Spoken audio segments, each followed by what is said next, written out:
22 April থেকে গরমের ছুটি, শিক্ষা দপ্তর কি বলছে জানার চেষ্টা করব। আর আমি আপনাদের একটা কথা বলি যে যেহেতু হিট ওয়েভটা চলছে এবং আমরা ইনপুট পেয়েছি ফ্রম মেট্রোলজিক্যাল ডিপার্টমেন্ট যে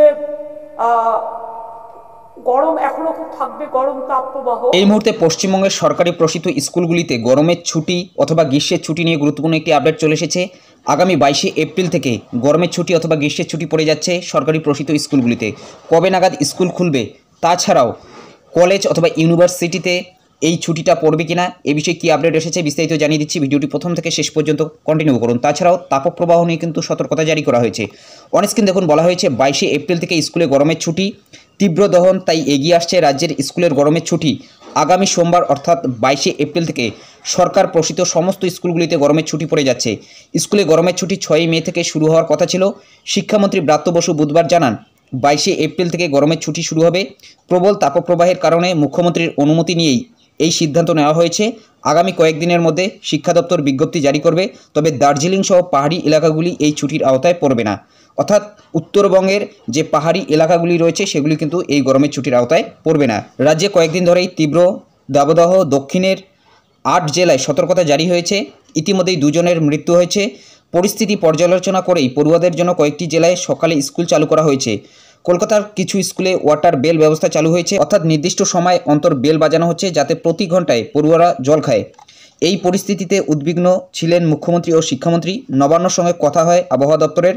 আবহাওয়া দপ্তর জানায় আপাতত সপ্তাহ 2 এই পরিস্থিতির পরিবর্তন হওয়ার কোনো সম্ভাবনা নেই। এরপরই মুখ্যমন্ত্রীর নির্দেশে শিক্ষা দপ্তর গরমের ছুটি এগিয়ে নিয়ে আসার সিদ্ধান্ত নেয়। এর আগে প্রাথমিক ও মধ্যশিক্ষা পর্ষদের তরফে জানানো হয়েছিল গরমের ছুটি 6 মে থেকে 6 জুন পর্যন্ত চলবে। মূলত বুঝতেই পারছেন সরকারি স্কুলগুলি 22 এপ্রিল থেকে গরমের ছুটি পেয়ে যাচ্ছে, অর্থাৎ 22 এপ্রিল থেকেই কিন্তু গ্রীষ্মের ছুটি শুরু হয়ে যাচ্ছে। তবে এটা এখনও পর্যন্ত সরকারিভাবে ঘোষণা করা হয়নি। আজকের মধ্যে সরকারি নোটিফিকেশন জারি করা হবে। আজ দুপুর না হলে সন্ধ্যা নাগাদ কিন্তু সরকারিভাবে নোটিফিকেশন জারি করা হবে এবং কত তারিখ পর্যন্ত স্কুল বন্ধ থাকবে সেটাও কিন্তু সেই সরকারি নোটিফিকেশনই উল্লেখ করা থাকবে।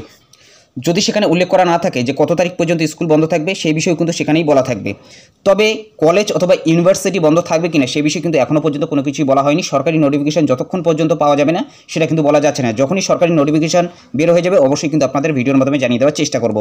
তবে তীব্র দাবদাহ নিয়েও কিন্তু সতর্কতা জারি করা হয়েছে। অনস্ক্রিন দেখুন, এখানে বলা হচ্ছে জ্বলছে রাজ্যের দক্ষিণ, চাঁদিফাটা রোদে ঝলসে যাচ্ছে চতুর্দিক। বৈশাখ শুরু হয়ে গেলেও দেখা নেই কালবৈশাখীর। কবে হবে ঝড় বৃষ্টি? নাজেহাল রাজ্যবাসীর এই প্রশ্নের জবাবে আরও ভয়ঙ্কর পূর্বাভাস দিল আবহাওয়া দপ্তর। এবার রবিবার পর্যন্ত কলকাতা সহ দক্ষিণের 8 জেলায় জারি করা হবে তাপপ্রবাহের কমলা সতর্কতা। বেশ কয়েকটি জেলায় বইবে লু।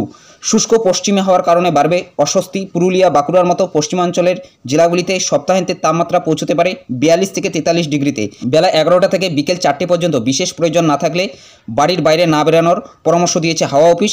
কিন্তু দক্ষিণের জেলাগুলির যখন প্রচণ্ড দাবদাহে জেরবার, তখন উল্টো ছবি উত্তরে। মঙ্গলবার মাঝরাতে শিলাবৃষ্টিতে ব্যাপক ক্ষয়ক্ষতি উত্তরে, সঙ্গে কালবৈশাখী ঝড়ের দাপটে লণ্ডভণ্ড হয়ে গেল আলিপুরদুয়ার, জলপাইগুড়ি সহ ডুয়ার্সের বিস্তীর্ণ অঞ্চল। শিলাবৃষ্টিতে নষ্ট হয়েছে প্রচুর ফসল। মূলত বুঝতেই পারছেন দক্ষিণবঙ্গের জেলাগুলিতে কিন্তু তীব্র দাবদাহের সতর্কতা জারি করা হয়েছে এবং বেলা 11টা থেকে বিকেল 4টে পর্যন্ত বিশেষ প্রয়োজন ছাড়া বাড়ির বাইরে না বেরোনোর পরামর্শ দিয়েছে। তো এটাই আপডেট দেওয়া ছিল। যদি ভিডিওটি ভালো লাগে একটি লাইক করে দেবেন, চ্যানেলে নতুন হলে চ্যানেলটি সাবস্ক্রাইব করে নিয়ে পাশে থাকা বেল আইকনটি প্রেস করে অল নোটিফিকেশনটি অন করে দেবেন। তো ভালো থাকবেন, সুস্থ থাকবেন, দেখা হচ্ছে নেক্সট ভিডিওতে।